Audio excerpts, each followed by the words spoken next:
శాంతిపురం అనే గ్రామం ఎంతో అందంగా, ఎటు చూసినా కొబ్బరి తోటలు, గలగలా పారే కాలువలు, ఎంతో ప్రశాంతమైన వాతావరణంతో కళకళలాడుతూ ఉండేది.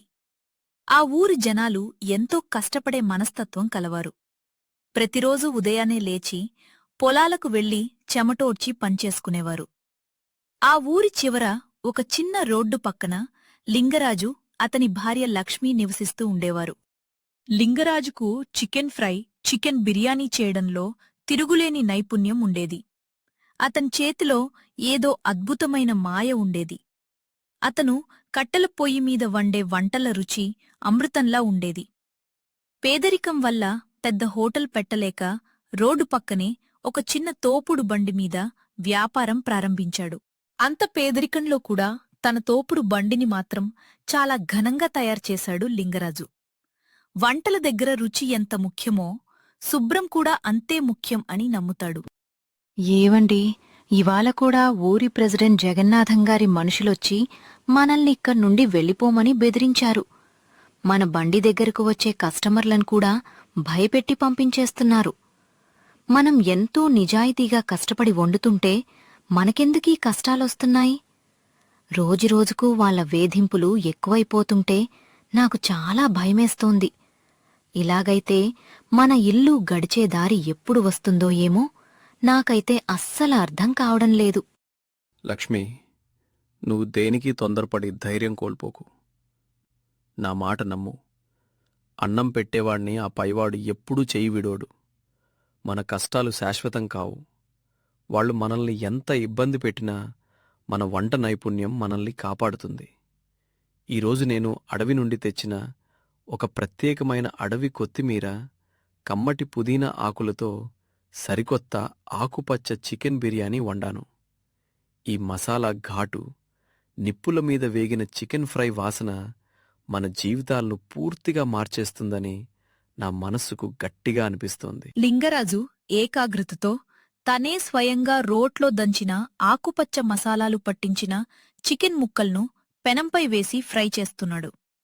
పసుపు, మిరియాలు, నాటు పుదీనా కలిపిన ఆ అద్భుతమైన మసాలా వాసన గాలిలో కలిసి గ్రామమంతా వ్యాపించింది. ఆ కమ్మటి సువాసన ఊరి పొలిమేరలు దాటి ప్రతి ఒక్కరి ఇళ్లల్లోకి ప్రవేశించింది. ఆ గుమగుమలకు ఊరి జనాల నోళ్లలో నీళ్లూరడం మొదలయ్యాయి. అసలక్కడ ఏం వండుతున్నారో చూడాలనే కుతూహలం అందర్లోనూ పెరిగింది.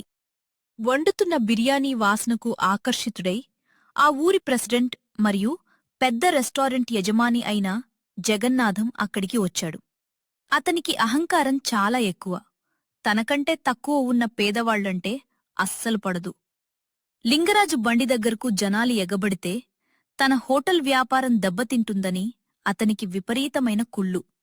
అందుకే ఎలాదైనా ఆ బండిని అక్కడి నుండి తీసేయాలనే క్రూరమైన ఆలోచనతో జగన్నాథం కోపంగా, అహంకారంతో కారు దిగాడు. ఒరే లింగరాజు, మడిరోడ్డు మీద ఏంట్రా ఈ దరిద్రపు పొగ?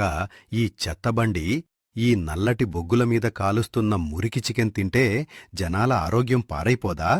రేపు పట్నం నుంచి పెద్ద ఫుడ్ ఇన్స్పెక్టర్ గారు తనిఖీకి వస్తున్నారు. ఆయన కంటికి మీ అపరిశుభ్రమైన బండి కనిపిస్తే నిన్ను జైల్లో వేయించి ఊరినుంచి గెంటేస్తాను.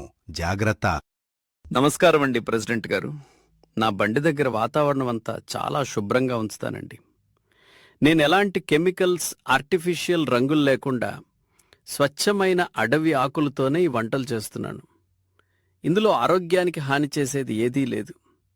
కావాలంటే మీరు కూడా ఒకసారి రుచి చూడండి. మీలాంటి పెద్దవాళ్లు నా వంటను దీవిస్తే నా కష్టాలన్నీ తీరుతాయండి. లింగరాజు మాటలకు జగన్నాథం అసహ్యంగా ముఖం పెట్టాడు. లక్ష్మి వెనుక నిలబడి అతని కోపాన్ని చూసి తీవ్రమైన భయంతో వణికిపోతోంది.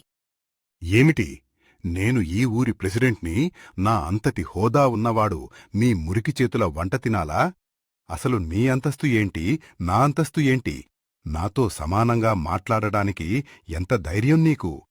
నీ బట్టలు, నీ బండి చూస్తేనే నాకు విపరీతమైన అసహ్యం వేస్తోంది. రేపు ఉదయానికల్లా ఈ చెత్తనంతా ఇక్కడ్నుంచి ఖాళీ చేసి పారిపో, లేదంటే నా మనుషులతో నీ బండిని పగలగొట్టిస్తాను. ప్రెసిడెంట్ బెదిరింపులకు భయపడి జనాలు ఎవ్వరూ రాకపోవడంతో లింగరాజు తీవ్రమైన దిగుల్తో కూర్చున్నాడు. అది చూసి లక్ష్మి తన భర్తను ఓదారుస్తూ ధైర్యం చెప్పడం ప్రారంభించింది. ఏవండి, మీరెందుకంత త్వరగా ఓడిపోతారు? దయచేసి ధైర్యం కోల్పోకండి. పండ్ల చెట్టుకే రాళ్ల దెబ్బలు ఎక్కువ అంటారు కదా. మన నిజాయితీ ఎప్పటికైనా ఖచ్చితంగా గెలుస్తుంది. ఏం చేయమంటావు లక్ష్మి? తినేవాడు మన దగ్గరకొస్తే కదా నా వంట రుచి తెలిసేది. ఆ ప్రెసిడెంట్ గారు ఈ బండి మీద తింటే రోగాలొస్తాయని ఊరంతా ప్రచారం చేశారు. జనాలు కూడా ఆయనకి ఎక్కడ కోపం వస్తుందోనని ఇటువైపు చూడటమే మానేశారు. మనలాంటి పేదవాళ్ల కష్టానికి ఈ ఊర్లో విలువే లేదు లక్ష్మి. మీ చేతి వంట రుచిలో స్వచ్ఛత ఉందండి. ఆ దేవుడి ఆశీస్సులు మనల్ని ఎప్పుడూ కాపాడుతాయి. రేపు కొత్త రోజు వస్తుంది. అంతా మంచే జరుగుతుందని నా మనసు చెప్తోంది. మరుసటి రోజు మధ్యాహ్నం అనుకున్నట్లే పట్నం నుంచి ఎంతో కఠినమైన ఫుడ్ ఇన్స్పెక్టర్ శరత్ తన అసిస్టెంట్తో కలిసి గ్రామానికి వచ్చాడు. గంభీరంగా కారు దిగిన ఆ ఇన్స్పెక్టర్కు జగన్నాథం స్వాగతం పలికి తన పెద్ద రెస్టారెంట్కు తీసుకువెళ్లాడు. పట్నం అధికారి ముందు తన హోటల్ గొప్పదనం చూపించుకోవాలని, లంచమిచ్చి మెప్పించాలని ఆరాటపడ్డాడు. కాని ఆ ఇన్స్పెక్టర్ ఎంత నిజాయితీపరుడో జగన్నాథానికి తెలియదు. రండి ఇన్స్పెక్టర్ గారు, మా హోటల్ మీ రాకతో ధన్యమైంది. మీకోసమే పట్నం నుండి ప్రత్యేకమైన రంగులు, మసాలాలు తెప్పించి ఈ స్పెషల్ రెడ్ చికెన్ బిర్యానీ చేయించాను. దీని రుచి చూస్తే మీరు ముగ్ధులైపోవడం ఖాయం. మా కిచెన్ కూడా అంతర్జాతీయ స్థాయిలో ఉంటుంది. మా హోటల్కు మంచి రేటింగ్ ఇస్తే మీకు తగిన బహుమతి కూడా ఇచ్చుకుంటాను సార్. జగన్నాథం గారు, మీ మాటలు పక్కన పెట్టి వంటకాలు ఎలా ఉన్నాయో నన్ను పరీక్షించనివ్వండి. నేను కేవలం బిల్డింగుల అందాన్ని చూసి సర్టిఫికేట్లిచ్చే అధికారిని కాదండి. ప్రజల ఆరోగ్యంతో ఆడుకునే హోటల్స్ ఎంత పెద్దదవైనా సరే నేను అస్సలు సహించను. ముందు ఒక్క ముద్ద తిని చూస్తాను. ఆ తర్వాత కిచెన్ లోపలికి వెళ్లి అసలు రంగు బయటపెడతాను. బిర్యానీ రుచి చూసి కిచెన్ లోపలి పరిస్థితి చూసిన ఇన్స్పెక్టర్ శరత్ కోపముతో ఆ బిర్యానీని ఉమ్మేసి గట్టిగా అరిచాడు. ఛీ, ఏంటి జగన్నాథం గారు, ఈ దారుణం! ఇదేనా మీ లగ్జరీ హోటల్? ఈ బిర్యానీలో అంతా క్యాన్సర్ కలిగించే కెమికల్ రంగులు కలిపారు. చికెన్ కూడా కుళ్ళిన వాసన వస్తోంది. మీ కిచెన్ లోపలంతా ఈగలు, మురికి పేరుకుకుపోయున్నాయి. ప్రజల ప్రాణాలతో ఆడుకుంటున్నారా? మీ రెస్టారెంట్ను ఇప్పుడే సీజ్ చేస్తున్నాను. మీపై క్రిమినల్ కేసు కూడా నమోదు చేస్తున్నాను. అయ్యో ఇన్స్పెక్టర్ గారు, దయచేసి నన్ను క్షమించండి. నా పరువు కాపాడండి సార్. నేనా కిచెన్ మేనేజర్ నా కళ్ళు కప్పి ఏదో తప్పు చేశాడు కాని ఇందులో నా తప్పు ఏమీ లేదు. ఈ ఒక్కసారికి వదిలేయండి. పట్నంలో మీకు ఒక ఇల్లు కూడా రాసిస్తాను సార్. దయచేసి సీజ్ చేయకండి. జగన్నాథానికి ఏం చేయాలో పాలుపోలేదు. అతని అహంకారం, పరువు అంతా మట్టిలో కలిసిపోయాయి. తలదించుకుని అతను ఇన్స్పెక్టర్ వెనుక వస్తున్నాడు.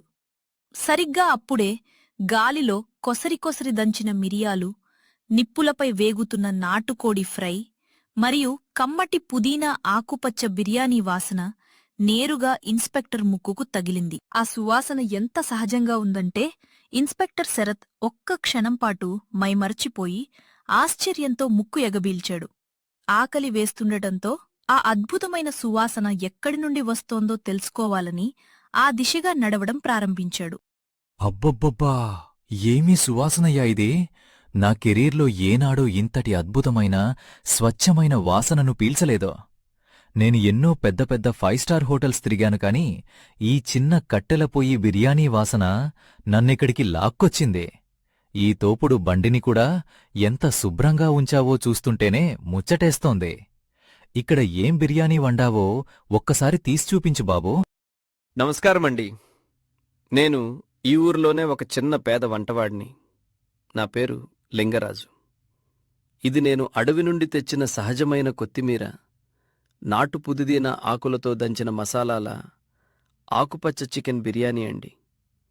ఇందులో ఎలాంటి ఆర్టిఫిషియల్ రంగులు కానీ కెమికల్స్ కానీ నేను అస్సలు వాడను సార్. ఇదిగోండి, అరటాకులో వేడివేడి బిర్యానీ మిరియాల చికెన్ ఫ్రై. దయచేసి రుచి చూడండి సార్. ఇన్స్పెక్టర్ శరత్ కళ్ళు మూసుకుని ఆస్వాదిస్తూ నములుతుంటే లింగరాజు మరియు లక్ష్మి ఆశగా చూస్తున్నారు. పక్కనే ఉన్న జగన్నాథం ఇన్స్పెక్టర్ మాటలు విని తీవ్రమైన షాక్లో నిలబడిపోయాడు. ఓరి నాయనో, రుచి అద్భుతంగా ఉంది లింగరాజు. నా నాలుక మీద సాక్షాత్తు అమృతం కదలాడుతోందిరా బాబూ. ఆ నాటు పుదీనా మసాలా ఘాటుకు చికెన్ సాఫ్ట్నెస్ నా జీవితంలో ఇంతటి రుచి ఎక్కడా చూడలేదో. జగన్నాథంగారు, పెద్ద పెద్ద బిల్డింగుల్లో కాదు, ఈ పేదవాడి చేతుల్లో, అతని స్వచ్ఛమైన మనసులో అసలైన శుభ్రత, ఆరోగ్యం ఉన్నాయి. ఇది కదా నిజమైన వంట అంటే. ఇన్స్పెక్టర్ శరత్ వెంటనే తన బ్యాగ్లో నుండి ప్రభుత్వ ఉత్తమ శుభ్రత మరియు నాణ్యమైన ఆరోగ్యకరమైన రుచి అనే సర్టిఫికేట్ తీసి లింగరాజుకు అందజేశాడు. అంతేకాకుండా తన జేబులో నుండి 1000 రూపాయల నోటు తీసి లింగరాజు చేతిలో పెట్టి ఆత్మీయంగా అభినందించాడు. అది చూసి ఊరి జనాలు అందరూ ఎంతో సంతోషంతో అక్కడికి వచ్చారు. ప్రెసిడెంట్ జగన్నాథం అహంకారం, గర్వం ఒక్కసారిగా గంగలో కలిసిపోయాయి. అతను సిగ్గుతో అక్కడ నిలబడలేకపోయాడు. నన్ను క్షమించు లింగరాజు. నా అహంకారంతో నీ పేదరికాన్ని చూసి నిన్ను ఎంతగానో అవమానించాను. నా స్వార్థం, నా కల్తీల ముందు నీ వంటలోని నిజాయితీ ఈరోజు నన్ను తలదించుకునేలా చేసింది. మనుషుల విలువ అంతస్తుల్లో కాదు, వాళ్ల గుణంలో ఉంటుందని ఈరోజు తెలుసుకున్నాను. రేపటి నుండి మన ఊరి మెయిన్ సెంటర్లో నీకు ఒక పెద్ద హోటల్ కట్టించే బాధ్యత నాది. నువ్వే దానికి యజమానివి. చాలా సంతోషం ప్రెసిడెంట్ గారు. మీరు మీ తప్పు తెలుసుకుంటే చాలండి. నాకు మీపై ఎలాంటి పగలేదు. వంట చేసేటప్పుడు మనసులో కోపం ఉండకూడదు. తినేవాళ్లు చల్లగా ఉండాలని మన స్వచ్ఛమైన ప్రేమను అందులో కలపాలి. మీరు కట్టించే హోటల్లో నేను తప్పకుండా వండుతాను. మన గ్రామం పేరు పట్నం దాకా వెళ్లేలా అందరికీ కడుపు నిండా ఆరోగ్యకరమైన భోజనం పెడతాను. ఆనాటి నుండి లింగరాజు దశ పూర్తిగా తిరిగిపోయింది. జగన్నాథం కట్టించిన పెద్ద హోటల్లో లింగరాజు, లక్ష్మి కలిసి ఎంతో అద్భుతమైన వంటలు చేస్తూ ఊరి జనాలకు, చుట్టుపక్కల ప్రాంతాల వారికి కడుపు నిండా భోజనం పెట్టారు. లింగరాజు ఎంత ఎదిగినా తన పూర్వపు రోజులను, పేదరికాన్ని మర్చిపోకుండా ప్రతి శనివారం పేదలకు, అనాథలకు ఉచితంగా ఆకుపచ్చ బిర్యానీ అన్నదానం చేసేవాడు. మనుషులను, వాళ్ల హోదాను చూసి ఎప్పుడూ తక్కువ అంచనా వేయకూడదు. చేసే పనిలో నిజాయితీ, కల్తీలేని స్వచ్ఛత ఉంటే కాలం ఎప్పటికైనా అహంకారాన్ని అణచి మన ప్రతిభకు తగిన ఉన్నతమైన విజయాన్ని అందిస్తుంది.